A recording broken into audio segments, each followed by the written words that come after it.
Food was always the thing throughout my life that always interested me the most, and I'm naturally inquisitive. Naturally just wanted to find out why things taste good and why certain things are delicious and certain things aren't. My name is Neil Rankin. I'm the owner and head chef of Temper Restaurants in London. I don't believe that I ever have it right, and I don't believe that other people necessarily have it right, and I've always questioned it. Even when I worked for 2 Michelin-star restaurants, I would be like, I don't know if this is as good as it can be, you know? I mean, I was rubbish back then.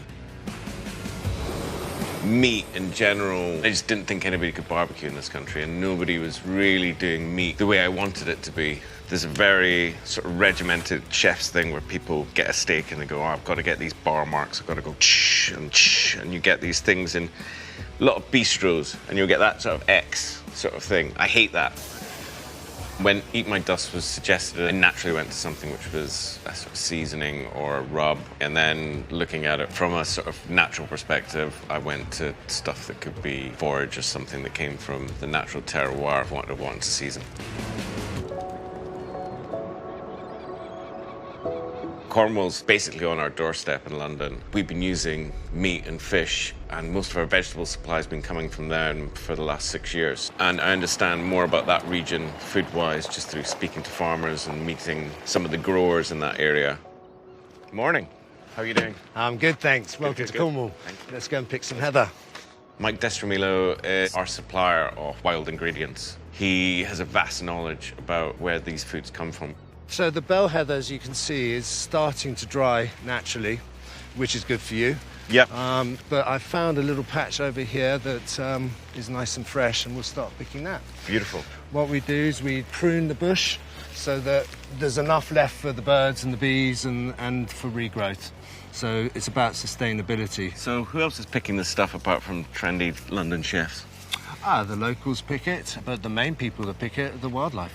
The birds and the cattle that graze on the moorlands, they eat it, and it's very good for them. And local people, what are they using this for? For infusions and things like that, adding to honeys and things. Yeah. Heather honey. Beautiful.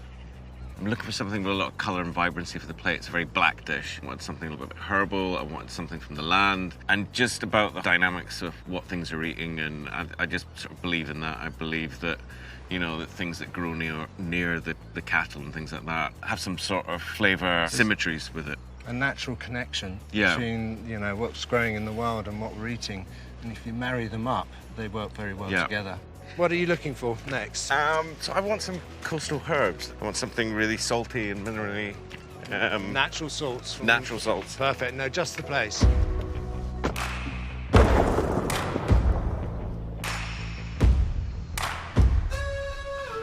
Okay, we should find some rock samphire down here. I think you're already starting to see it. The earliest reference to rock samphire was by Shakespeare, who wrote about how it's one of the most dangerous activities, collecting rock samphire off the cliff faces. And why is it growing here specifically?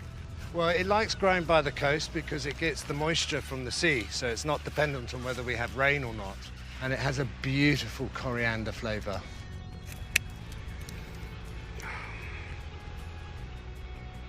That's delicious. Yeah.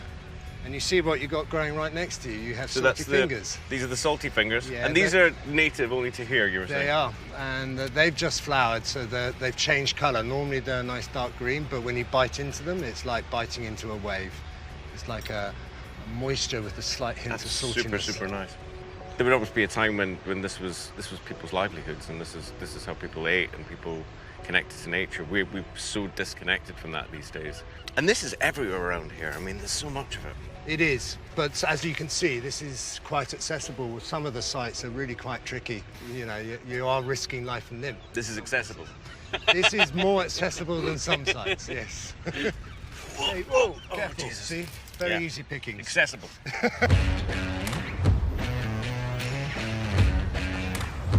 I'm creating a product today called burnt sea dust.